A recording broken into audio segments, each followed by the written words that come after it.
Hey, what's up guys? Matt here from Laidlaw's Harley-Davidson. So I wanted to showcase a 2020 LowRiderS custom build that just barely rolled out of our shop here. And I want to thank Michael for letting me showcase his lowrider on the YouTube channel here. So he basically went FXRP retro style on this bike, all in with the FXRT fairing on there, the Russ Wernemont fairing. And he's also got FXR division bags on there, which really replicate that old FXRP style bag in a really good way. And of course everything's all been color matched with our boy Seth over at Aggressive Designs. So he went with the Barracuda Silver, which is the color that gets sold a lot less than the black. So it's kind of cool to have something a little bit different roll out here. He's got a Bassani exhaust on there that sounds really good. So I'm going to be taking the bike out, ripping it around, and showing you guys the details on this custom LowRiderS build here.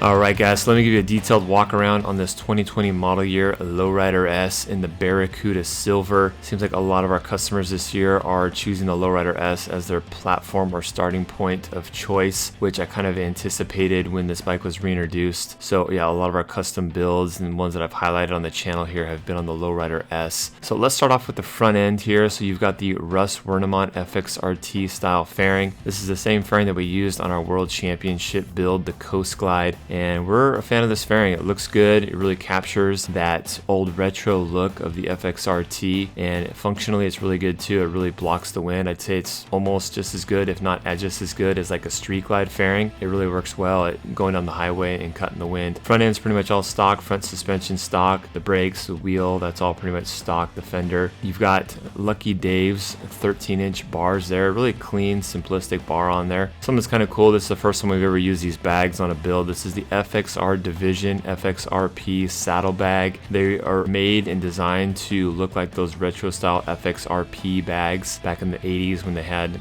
the police model FXR, and so it really captures that really good. I really like the bar kind of frame around the box style saddlebags, so those turned out pretty cool. And we had Seth at Aggressive Designs color match all that stuff. He stuck with the stock tail light on there, but he did use a lay down license plate holder. I believe that's a Drag Specialties lay down license plate. So here's another shot of the fairing there. And so you've got the JW Speakers LED headlamp on here. We used the JW speaker one as opposed to the genuine Harley-Davidson Daymaker just because it fit better. It had something to do with the cooling fins in the back of the light where the JW speaker one fit this fairing better, but we typically would use the genuine Harley-Davidson one. You've also got the Road Rage full exhaust system, Bassani Road Rage exhaust. And the rest of the engine's pretty much stock. You've got both the tuners on there, the Pro Street tuner and also the auto tuning module. We call it the auto tuner for short. As far as controls, here's another shot of the bars. Really clean wiring job, all internally wired. And the center console and tank and gas cap, that's pretty much all stock there. You've got some custom mirrors on here. I'm not sure who makes those mirrors.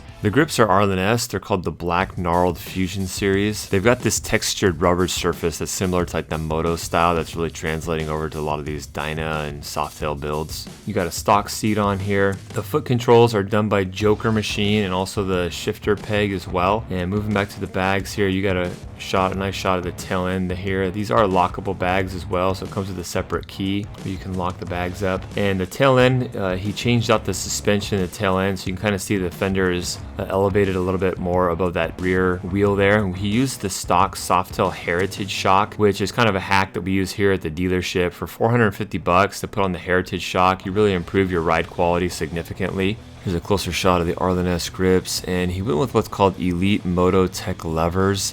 Kind of a cool like shorty style Moto X style lever where you got kind of a 2-finger actuation on both your clutch and your brake, and they're high quality part. They feel real good. They're CNC aircraft aluminum, so real high quality levers. They felt good. So nicer shot of the wiring there.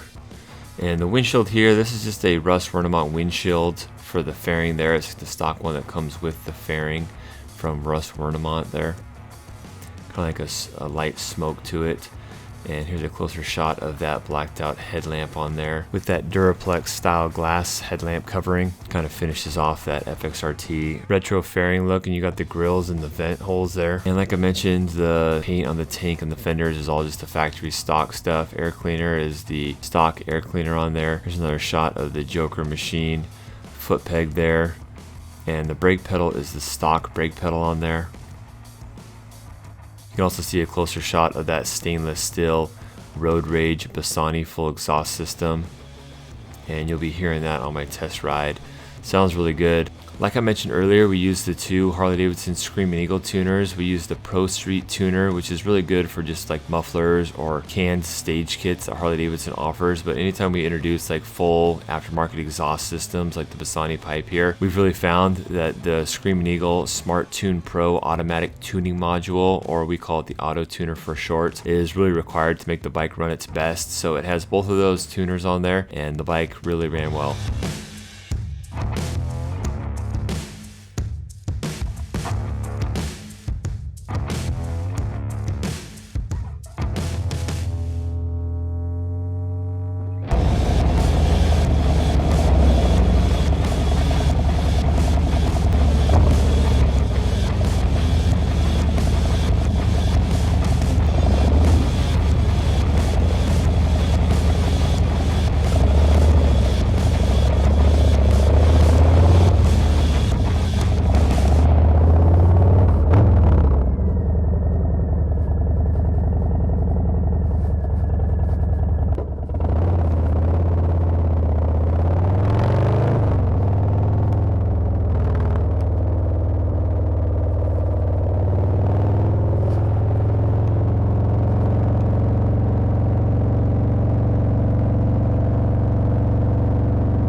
So I want to give you guys my impressions on some of the aftermarket parts that we use on this LowRiderS build here, and after riding it, it's kind of give you my thoughts on everything. So first off, the Lucky Dave's bars, I feel like the height is really good. It's going to be kind of a universal one-size-fits-all in my opinion. The size relationship with the fairing is also really good as well. You know, you have your hands there near the top of the windshield, which I think gives the bike a really good aesthetic and good profile as well. The Lucky Dave's bars, I feel like is a good bang for your buck. They're relatively inexpensive when you compare them to some of the other like really popular T-bar styles, especially the other bars that we've used on this bike. They're pretty basic though, so what you lose in aesthetics and maybe bling appeal with some of the other ones, you gain in function and value with these bars. Just really simple and clean as well.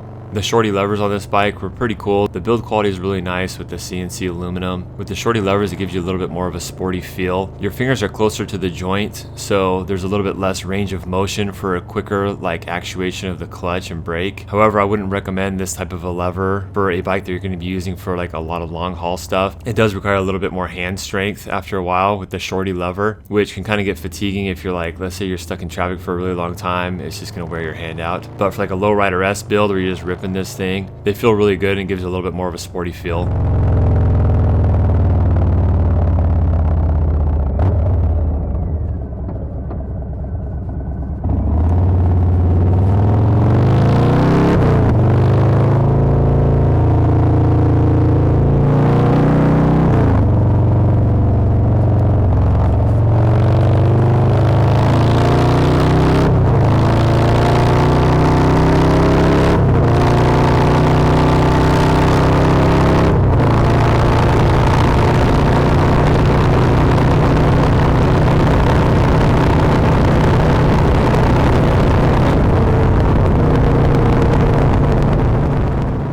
One thing that continues to impress me is every time I get on one of these softail builds with this FXRT Russ Hornemont fairing is just how well it does out on the highway as far as the wind deflection properties. I would say you're going to get about 70 to 80% of the wind deflection benefit when compared to a street glide or a road glide. I mean, it really does block the wind really well. Of course, with my height, I gotta kind of squat down a little bit more than most people would. In the video, you can kind of see that I'm kind of hunched a little bit just to try to feel what a normal person would feel that isn't 6 foot 6 inches tall. One thing that I will say that is a little bit of a misunderstanding with these fairings though is they come pretty raw, so you do need a professional painter and finisher to make the fairing look as good as we make them look. They're hand laid fiberglass, so you're going to need someone to kind of sand it and do some minor body work and then paint it to make it look really nice. So for the average DIY guy to just buy it and slap it on there and make it look this good, you're going to have a tough time replicating the quality that we show here on the channel quite often. But these fairings in the right hands of someone who does the finishing work and the painting and the installation all correctly, the fit and finish and build quality is pretty much on par with what I'd expect from the factory. I'm still crossing my fingers that Harley-Davidson brings back the FXRT, puts a modern twist on the design and the contour of the fairing a little bit, and starts shipping them on a brand new model out of the factory, but we'll see.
I've ridden a lot of motorcycles equipped with different exhaust systems over the years, and I can definitely say the Bassani Road Rage is a sound quality or note that I would consider a top tier in my opinion. Of course, sound and the pitch and the note is 100% preference, but I feel like the Bassani is kind of that perfect mixture of both deep and also kind of like that raw, unmuffled sound as well, which on a bike like this I feel like is very suiting, but with a lot of bikes and a lot of riders that may not always be the preference. If you're a guy that likes to gobble up the miles and do a lot of distance riding, sometimes a really loud exhaust isn't what you want because you have the drone of the loud exhaust in your ears for long periods of time. Of course, at cruising at lower RPM, between 2500 and 3000 RPM, this thing isn't what I would consider obnoxious, but it's definitely an exhaust that when you get it up there 3500 RPM plus, it definitely has a really loud bark to it. I feel like the stainless steel finish also suits this type of a build really well. It complements the overall performance theme of this bike a little bit better than like chrome or blackwood. We've had really good luck with the combination of the two Screaming Eagle tuners on bikes that are running full exhaust systems, and you also of course have the benefit of not instantly voiding your factory warranty as well.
FXR division saddlebags on this bike turned out rad. I really like the overall style of them, like I mentioned before. They really complement the overall FXRP style and look of the bike, so they look great on here. Of course, when I took the bike out, I was really paying a close attention to them, how they felt, you know, if the balance was good, and if I felt any weight, and if there were like any rattles or anything like that that came up when I was riding the motorcycle. Overall, I think they're cool and I'd recommend them. I don't feel like they're quite up to the same level of craftsmanship that you'd expect from a genuine Harley-Davidson part. They were a little bit more on the flimsy side. Maybe that's because they were trying to keep them as light as possible, which they were definitely light. I barely noticed they were back there. But things like the latches and the hinges just weren't as solid as something you'd find like on the Sport Glide bikes, and the quality of the materials weren't nearly as good as like the factory Harley-Davidson stuff. But overall, I think they were pretty cool.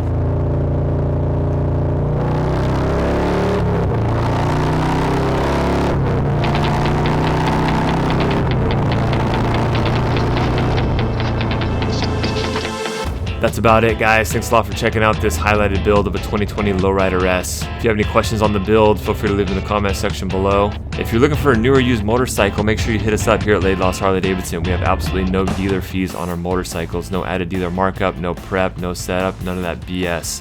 Thanks a lot for watching, guys. Take care. Have a good one. Later.